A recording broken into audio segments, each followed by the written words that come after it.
नमस्कार, आप देख रहे हैं एमएस न्यूज। बिहार विधानसभा 2025 और फिर से नीतीश का जो नारा है एनडीए गठबंधन का, क्या उस नारे के साथ बिहार में फिर से एनडीए की सरकार बनेगी या फिर इस बार महागठबंधन इस सभी सीटों पर कब्जा करेगा? और शिवहर की जो राजनीतिक है, कहेंगे पूरे बिहार की राजनीति में काफ़ी एक खास पहचान रखती, चाहे वो लोकसभा का चुनाव हो या फिर विधानसभा का चुनाव हो। ये यहाँ का दृश्य ही अलग दिखता है। मेरे सामने मौजूद है जदयू के वरिष्ठ नेता और पूर्व मुखिया सुमित कुमार उर्फ दीपू वर्मा। इनका भी कद और पहचान पॉलिटिकल में माने या राजनीतिक माने, पंचायती राजनीति से लेकर उच्च स्तरीय राजनीति तक एक अलग ही पहचान है, इनका अलग ही कद है। आइए जानते हैं कि शिवहर की राजनीति को ये किस रूप में देख पाते हैं। क्या लगता है कि आने वाले समय में फिर से एनडीए की सरकार पूरे बिहार में बनेगी या फिर इस बार तख्ता पलटने का पूरा संभावना है? उस सभी पे बात करेंगे। पहले मीडिया में सर स्वागत है आपका। बहुत बहुत धन्यवाद हसनैन भाई। और मेरी आवाज़ को जहाँ तक जा रही है, जितने लोग सुन रहे हैं, तमाम लोगों को हम नमस्कार करते हैं, प्रणाम करते हैं, आदाब करते हैं। मैंने एक सवाल शुरू में उठाया है कि 2025 फिर से नीतीश, क्या इसको लगता है? इसमें तो कहीं सोचने की बात ही नहीं है। आज आप एक बात बताइए, नीतीश जी 2025 और फिर से नीतीश, ये उनका काम बोलता है। आज आप ज़मीन पे आइए, आज सरकारी स्कूल में एक ड्रेस, एक साइकिल, वह दलित की बेटी हो, अल्पसंख्यक की बेटी हो, या स्वर्ण की बेटी हो, या पिछड़ा की बेटी हो, एक ड्रेस और एक साइकिल में जब लोग विद्यालय के लिए जाती है या बच्चे जाते हैं तो लगता है यही नीतीश कुमार का बिहार है। आप पूरे सूबे बिहार में, पूरे भारत में आज गरीब का बेटा अगर मैट्रिक पास करता है, अच्छे स्कूल का, अच्छे कॉलेज का, अच्छे शिक्षण संस्थान में अगर उसके बच्चे को जाना है तो स्टूडेंट क्रेडिट कार्ड अगर किसी ने दिया है, और वो पहला बिहार है जिसका एकमात्र श्रेय है नीतीश कुमार। तो आप ये बताइए, आज गांव में अगर किसी गरीब के खाते में वृद्धा पेंशन जाता है, आज प्रधानमंत्री आवास योजना के तहत आज आवास का राशि डायरेक्ट लाभुक के खाते में जा रहा है। आज आप ये देख लीजिए कि ये बिहार का ये बनावट है। आज हमको शिवहर से पटना जाने के लिए 2.5 घंटा लगता है, आज सीतामढ़ी जाने में 20 मिनट लगता है शिवहर से। तो ये नीतीश कुमार का विकास नजर आ रहा है। इसलिए लोगों का नारा है, नीतीश जी का नारा नहीं है, या जनमानस की नारा है 2025 और फिर से नीतीश, और 2025 फिर से नीतीश, ये जनमानस का नारा है। इस मुद्दे पर मैं आऊँगा। अभी आप लगातार एक चीज़ वायरल हो रहा है, जो भी आईटीआई कार्यकर्ता जो है, एक आईटीआई लगाने के बाद जो प्रकाश में आ रहा है, तो क्या लगता है कि ये इन चीज़ों को जो है पक्ष के अब सरकार में है, ये इसको किस रूप में देख पा रहे हैं? उसमें अगर जो सच्चाई है और जो नियमानुकूल है वो निश्चित रूप से होना चाहिए। हमारा सरकार जो है, आज आप विद्यालय में देख लीजिए, आज सही टाइम पे शिक्षक जाते हैं, और राजस्व उसी प्रकार से राजस्व में जो उचित मामला है वो निश्चित रूप से होना चाहिए। सरकार उस पर कटिबद्ध है और उसमें जो गड़बड़ी करेंगे उसको सरकार बकसने नहीं जा रही है। आपके पीछे 2 महान पुरुष का जो है वो तस्वीर लगा हुआ है, बीच में आप है, और एक तरफ है पूर्व केंद्रीय मंत्री स्वर्गीय पंडित रघुनाथ झा जी का तस्वीर है, और दूसरी तरफ जो है वो पूर्व सांसद अनवारुल हक साहब का तस्वीर है, बीच में दीपू वर्मा है। इनसे क्या कनेक्शन आपका है? देखिए, एक तो आधुनिक शिवहर के जनक हैं, जिनको वो हम लोग के बीच नहीं हैं, लेकिन शिवहर के लोग कि आज भी शिवहर के जन जन में है पंडित रघुनाथ झा। और दूसरे हमारे गुरुदेव हैं जो जिनका नाम मोहम्मद अनवारुल हक है। तो अनवारुल हक एक विचारधारा का नाम है, अनवारुल हक एक व्यक्तित्व का नाम है। अनवारुल हक एक ऐसे व्यक्ति थे जो आज शिवहर में पंडित रघुनाथ झा जी के बाद अगर उनके सपना को कोई साकार किए हैं तो अनवारुल हक किए हैं। जैसे आज शिवहर में अगर सत्यनारायण प्रसाद अगर विधायक बने तो अनवारुल हक का देन है। बहुत ऐसे ऐसे लोगों को आज दीपू वर्मा भी आज मेरा क्या बहुत कम संख्या है, हम भी आज मुखिया बने या राजनीति में अगर हमारी पहचान मिली है तो उनका एकमात्र श्रेय है अनवारुल हक। इसलिए वो हमारे गुरुदेव हैं और उनके बारे में तो सब लोग जानते हैं। अनवारुल हक एक विचारधारा का नाम था। कनेक्शन आपका गहरा है। अनवारुल हक एक विचारधारा का नाम था, अनवारुल हक एक व्यक्तित्व का नाम था। वही आज भी उत्तरी बिहार के जन जन के नेता थे और वह दल कोई भी हो वो चुनाव लड़ते थे तो रण ही रहते थे। हाँ, आज तक उनमें जात पात हर चीज से ऊपर उठकर एक विचारधारा को अगर किसी ने काम किया उसका नाम है अनवारुल हक। लगातार शिवहर में भी कई बार आवाज़ उठता है कि जिस तरह से यहाँ महान पुरुष का यहाँ आना हुआ और कई बड़े बड़े नेता यहाँ से शिवहर ने दिया है, क्या लगता है कि इस बार विधानसभा में स्थानीय बनाव बाहरी का चुनाव होगा? ऐसा कुछ नहीं है। देखिए, स्थानीय बाहरी भीतरी क्या होता है। यहाँ 3 टर्म रामा देवी एमपी थी, वो क्या शिवहर की थी? मैं पूछना चाहता हूँ, जो बाहरी भीतरी कहते हैं तो रामा देवी जी यहाँ के सांसद थी, वो कहाँ की थी ये बताइए, हम उनसे पूछना चाहते हैं। बाहरी भीतरी से कुछ नहीं होता है। हम लोग एनडीए के सिपाही हैं। एनडीए जिसको उम्मीदवार बनाएगा हम लोग मजबूती से उसके साथ खड़ा रहेंगे। तो एनडीए से बात यह है, यहाँ एनडीए में कई घटक शामिल है। लोजपा है, मांझी जी की पार्टी के लोग हैं और लोक समता पार्टी जो है उनके पार्टी भी है और जदयू है और भाजपा है। क्या और सीट एक है, क्या लगता है इस बार कोटा में जो है वो जदयू कोटे में जाएंगे या फिर अन्य कोटा में जाने वाला? देखिए, वर्तमान में भी जदयू का है और ये निर्णय हम लोग के स्तर का चीज़ नहीं है। ये निर्णय हमारे आला कमान करेंगे और आला कमान का जो निर्णय होगा उसके हम लोग मजबूती से उसके साथ खड़ा रहेंगे। एक देश पे सवाल करते हैं आपसे, जिस तरह से हमारे देश के सेना ने जो है वीरता के साथ और जाबाजी के साथ दुश्मनों को छक्के छुड़ाए हैं, उसको आप किस रूप में देख पा रहे हैं? एक बात तो जरूर है, आज हमारे देश के जो प्रधानमंत्री जी हैं, आज जितने गंभीरता के साथ, आज से पहले भी आतंकवादी इस देश पे हमला करता था, क्या हुआ? जो लोग कुछ कहते हैं तो आज देश, हमारा देश बता दिया, सारे दल के लोग आज मोदी जी पे विश्वास कर कर और मोदी जी के विचारों को मानकर और एक सूत्र में खड़ा होकर बताएं कि आज जो देश के, हमारे भारत देश के साथ जो छेड़ेगा उसको हमारा देश छोड़ेगा नहीं, जो साबित कर दिया है। आज हम गर्व करते हैं सोफिया कुरैशी जैसी महान महिला पे, महान कमांडर पर कि आज हिंदू ऐसा बेटी हर घर में पैदा ले। और एक और क्या नाम है भूल रहे हैं, वैसी 2 महिला हमारे देश की जो काम की है, हम उस पर गर्व करते हैं। और आज देश में युद्ध भी विराम हुआ है तो इस मुद्दे पर हुआ है कि अगर छेड़ोगे तो फिर नहीं छोड़ेंगे, घर में घुस के मारेंगे। और आज हमारा देश बता दिया है, हमको पाकिस्तान में जाने की जरूरत नहीं है, हम हिंदुस्तान में रहकर इस्लामाबाद पे कब्जा कर लेंगे। एक सवाल आपसे आप जुड़ा हुआ है, आप बहुत ही कम उम्र में राजनीतिक में आ गए थे और आपका शुरुआती दौर जो है कहीं ना कहीं पढ़ाई के उम्र में, जो मुझे जानकारी मिली है कि आप पंचायत की जिम्मेदारी को संभालना शुरू किए थे। 2 टर्म आप पंचायत के मुखिया रहे और वहीं अभी हाल के दिनों में पैक्स का चुनाव हुआ है और जो आपको जो विरासत है, पॉलिटिकल विरासत है पंचायती राज व्यवस्था को लेकर, उसको विरासत को आपके भतीजे के ऊपर आपने जो सौंपा है, क्या लगता है कि आपके अनुभव जो है वो आपके भतीजे के अनुभव में काम आएगा? देखिए, ऐसा नहीं है, मेरा भतीजा मेहनत भी किया है, करीब करीब 3-4 सालों से लगा था। और सबसे बड़ी चीज़ है आज के तारीख में, पहले हम लोग कहता था ना कि बाबू के बोले फौजदारी होता है, अब वैसा बात नहीं है। जो दिखता है वही बिकता है, जो काम करेगा। आज पहले तो जो हमारे भतीजा को जिन लोगों ने 80% इस पंचायत के लोगों ने एक तरफा वोट किया है, पहले तो मैं उन लोगों का शुक्रगुजार हूँ, उन लोगों को धन्यवाद देता हूँ कि उन्होंने 100 में 80% हमारे भतीजा को वोट किया है।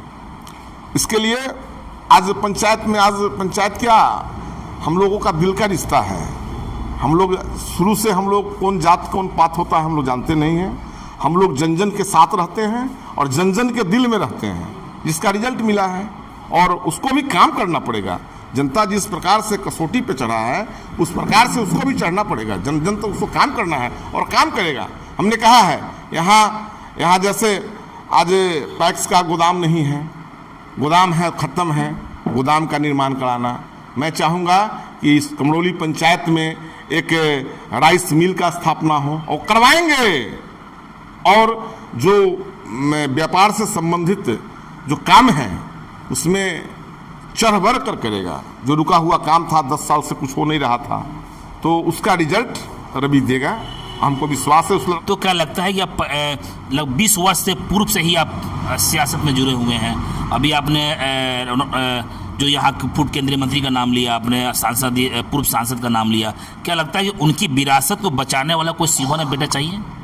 देखिए, ऐसा है, कोई अपने माँ के कुख से पैदा लेकर दौड़ता नहीं है, उसको संघर्ष करना पड़ता है, मेहनत करना पड़ता है, उस लायक खड़ा होना पड़ता है। आज कोई चाहेगा,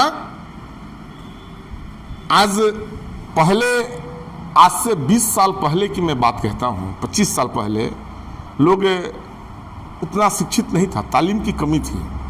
जो आज घर घर में तालीम है, आज लोगों को, आवाम को क्या चाहिए? सेवक चाहिए, काम करने वाला। आज जो काम करेगा, जो लोगों का सम्मान करेगा, जो लोगों का सेवा करेगा, वही राज करेगा। आज आप देख लीजिए ना, आज 25 साल पहले का बिहार और आज का बिहार देखिए। अब क्या 25 से 30 फिर से नीतीश? निश्चित रूप से इस बार आपको मैं कह रहा हूं कि आपको 243 है ना, वो 243 में कहीं 10-5 इधर उधर चल जाए तो चल जाए। 10-5 की मैं बात करता हूं।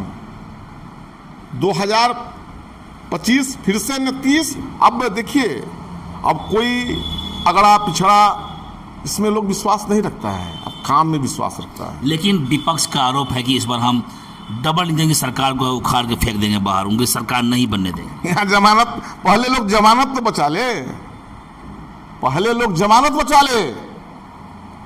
महागठबंधन का इस बार जमानत भी बचने न जा रहा है। लेकिन एक सवाल आपसे बनता है, मैंने शुरू में बात किया था, पंचायत की राजनीति हो या फिर आपकी स्टेट की राजनीति हो या फिर ज़िले की राजनीति हो, आपका काफ़ी वर्चस्व रहा है। क्या लगता है जो महंगाई बढ़ रही है, क्या ये महंगाई वाकई महंगाई ऐसा है या फिर कुछ और है? महंगाई बढ़ रही है तो आमदनी भी तो बढ़ रही है, इसको आप नहीं मिलाते हैं। आज वेतन एक शिक्षक का क्या है, एक प्यून का क्या है। आज हम समृद्ध थे, आज मेरा आर्थिक स्थिति मजबूत थी, तब ने हमारा देश आज पाकिस्तान को रोक दिया। तो सब चीज को देखकर सब कुछ चलना पड़ता है। सिर्फ महंगाई, क्या चीज का महंगाई है? आप डीजल है, पेट्रोल है, गैस है, ऐसा कुछ। आमदनी की बात नहीं करते हैं आप, आमदनी बढ़ रहा है उसकी बात नहीं करते हैं। आप बताइए ना। यानी महंगाई कुछ भी नहीं है? कुछ नहीं है। महंगाई है तो आमदनी भी तो है, आप इसकी भी तो बात करिए। एक सवाल आपसे और करा जाए, पूरे देश में जो है वो जाति का गणना होना है, इसको आप किस रूप में देख पा रहे हैं? इसका हम लोग स्वागत करते हैं, और जातीय जनगणना होना चाहिए, तब न पता चलेगा। जातीय आर्थिक सामाजिक जो जनगणना है, इसका हम लोग स्वागत करते हैं, और निश्चित रूप से होना चाहिए, तब न बुझाएगा कि आपका क्या संख्या है, मेरा क्या संख्या है, तब न बुझाएगा। एक नारा भी गूंज रहा है, जिसकी जितनी भागीदारी होती है उसकी हिस्सेदारी मिलनी चाहिए। वो तो वक्त की बात है। आज आप बताइए, कर्पूरी ठाकुर जी का क्या संख्या था? लोकनायक की उपाधि मिला ना, बस सभी अदब करते हैं। क्या बात बोलते हैं? जयप्रकाश नारायण इसी बिहार के ना सपूत थे। आप ये बताइए ना, भामाशाह तिजोरी खोले महाराणा प्रताप लड़ाई लड़े, ये हमारा हिंदुस्तान का ये फिजा है। हिस्सेदारी और भागीदारी तो बात की बात है, हमारा हिंदुस्तान का फिजा ये है, इसलिए ये होना चाहिए। पता लगेगा, अच्छी बात है, हम लोग उसका स्वागत करते हैं। पंचायत के मुखिया 2 बार रहे आप, राजद के जिला अध्यक्ष 3 बार, लगातार 3 ट्रप रहा, आपका बीच कोई गैप नहीं रहा, फिर अचानक से जो है आप जेडू ज्वाइन क्यों कर रहे? देखिए, ऐसा है, राजनीति विचारों का मेल है, और राष्ट्रीय जनता दल जो है ना, हम रहे काफ़ी लंबा टाइम रहे, और उसमें एक चीज़ है, उसमें कार्यकर्ताओं को जो है ना, जो सम्मान मिलना चाहिए, जो अधिकार मिलना चाहिए, वो सम्मान नहीं है। उसमें वह लिमिटेड पार्टी हो गया है, बन के रह गया है। राष्ट्रीय जनता दल लिमिटेड कंपनी कही है ना, वो लिमिटेड कंपनी रह गया है। 2-4 आदमी में घिर के तेजस्वी जी रह गए हैं। 10 से भी बुरा राष्ट्रीय जनता दल का होने जा रहा है। 25 में जो 10 का हाल हुआ था ना, उससे ही बुरा राष्ट्रीय जनता दल का हाल होने जा रहा है। तो सीवर सीट पे बात कर लेते हैं। चुनाव बहुत करीब है, विधानसभा चुनाव इसी वर्ष में होना है। सीवर की सीट कहीं ना कहीं जो है, यहाँ राजनीति जो है काफ़ी चर्चाओं में रहता है। सभी पार्टी के जो है कार्यकर्ता है, जो लीडर है, वो दावेदारी करते हैं कि ये सीट हमारे खाते में आएगी। क्या लगता है कि इस बार एनडीए जो है, एनडीए बनाम इंडिया गठबंधन, किसका विजय हो गया? आपको बोले ना, एनडीए का कहीं से लड़ाई नहीं रहेगा। एनडीए जो है ना, पूरे सूबे शिवहर की बात क्यों करते, सूबे बिहार की बात करिए ना। कहीं लड़ाई नहीं होगा, एक तरफा एनडीए काम के आधार पर। जनता, आप बोलिए ना, ये नीतीश जी थोड़े नारा दिए हैं 2025 फिर से नीतीश, जनता का नारा है भाई। काम का वोट आपको पहले ही बोले। एक और जोड़ दिया, 25 से 30% नीतीश। निश्चित रूप से। तो क्या पहले आपको अनुमान की सरकार हमारी बनेगी? 110% बनेगी, गारंटी के साथ। जनमानस का आवाज है। एक चीज स्पष्ट कर दीजिए, शिवहर सीट पे एनडीए क्या मजबूत दावेदार देंगे, प्रत्याशी मजबूत होगी? ऐसा दावेदारी तो सबको करना चाहिए। हम भी कर सकते हैं, क्या क्यों नहीं? दावेदारी करना अच्छी बात है, सब लोगों को करना चाहिए, लेकिन निर्णय तो अल्लाह कमान ही न करेंगे। तो क्या स्पष्ट कर दीजिए, क्या भाजपा कोटे में जाएगा या फिर नीतीश कोटे में रहेगा? न भाजपा कोटे में, न लोजपा कोटे में, एनडीए कोटे की बात करिए ना। हम लोग एनडीए के मानते हैं, ये एनडीए के खाता में रहेगा। कोई चेहरा आपकी नजर में? चेहरा क्या, अभी तो वर्तमान विधायक चेतनानंद जी है ना। वो तो विधायक, वो राजद विधायक हो। कैसे राजद के विधायक है? सरकार को बचाए हैं, राजद कैसे विधायक हैं? जदयू के विधायक हम लोग विधायक उनको मान ले जाए, निश्चित रूप से मानना चाहिए। तो इस हिसाब से सरकार के साथ भी बैठते हैं, सरकारें वाला में बैठते हैं ना विधानसभा में, तो वो जदयू के विधायक है। निश्चित रूप से हैं, हम लोग तो मानते ही हैं। तो सांसद भी जदयू के और विधायक भी जदयू के, क्यों नहीं? तो क्या इस वक्त लगता है 25 में कुछ चेंज होगा? देखिए, ऐसा आपको मैं बार बार बोल रहा हूँ, ये निर्णय हमारे अल्लाह कमान करेंगे। अल्लाह कमान, जिसको एनडीए का जो उम्मीदवार होंगे, हम लोग मजबूती से उनके साथ रहेंगे। एक बंद कमरे में एक आवाज़ गूंज रही है आपकी तरफ से कि लोग आपको भी कह रहे हैं कि आप भी दावेदारी करने वाले हैं, जगह नहीं कर सिलेक्ट है कि हालांकि चुनाव लड़ने के लिए आप भी अपने आप को जो है तैयार कर रहे हैं। अरे छोड़िए, ऐसा है, लड़ने की तैयारी तो सब लोग करते ही हैं, और ये निर्णय अल्लाह कमान करेंगे, मैं बार बार कहता हूँ। क्या दीपू वर्मा चुनाव भी लड़ सकते हैं मौका मिला तो? अगर सिंबल मिलेगा तो दीपू वर्मा थोड़े चुनाव लड़ेंगे, एनडीए चुनाव लड़ेगा। यानी आप भी अंदर से तैयारी में जुट गए हैं?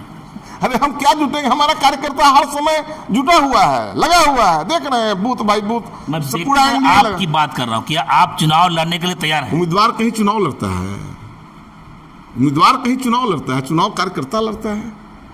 आज देख रहे हैं, बूथ कमेटी से लेके तमाम एनडीए के घटक दल आज गांव गमई में चदर तकिया तान के बैठ गया, खेत खरियान में बैठ गया। मिल रहा, अगर मौका मिले तो दीपू तैयार है चुनाव लड़ने के लिए विधानसभा? अरे मौका मिलेगा तो क्या है, किसी से कमजोर थोड़े ही है, मौका मिलेगा तो मजबूती से लड़ेंगे। सीट भी कोई सिलेक्ट है, कहाँ से लड़ेंगे? अरे जहां से मिल जाएगा।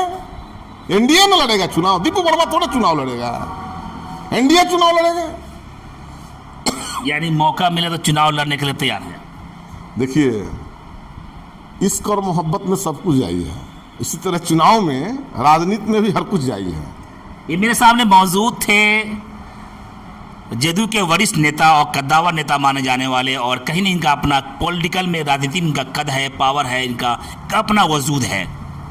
बातों के लिए कहीं ना कहीं इनका जो बात है, चाहे जिस दल में गए हैं, बात बड़ी मजबूती से अपने दल के बारे में रखते हैं। इन्होंने कहा ही छोटी बड़ी खबरों के लिए आप एमएच न्यूज़ चैनल को सब्सक्राइब करें, लाइक करें, शेयर करें और कमेंट का सुझाव हमें जरूर दें। अभी आप सुन रहे थे खट्टे और मीठे सवालों के साथ मेरे सामने जदयू के नेता दीपू वर्मा को। धन्यवाद।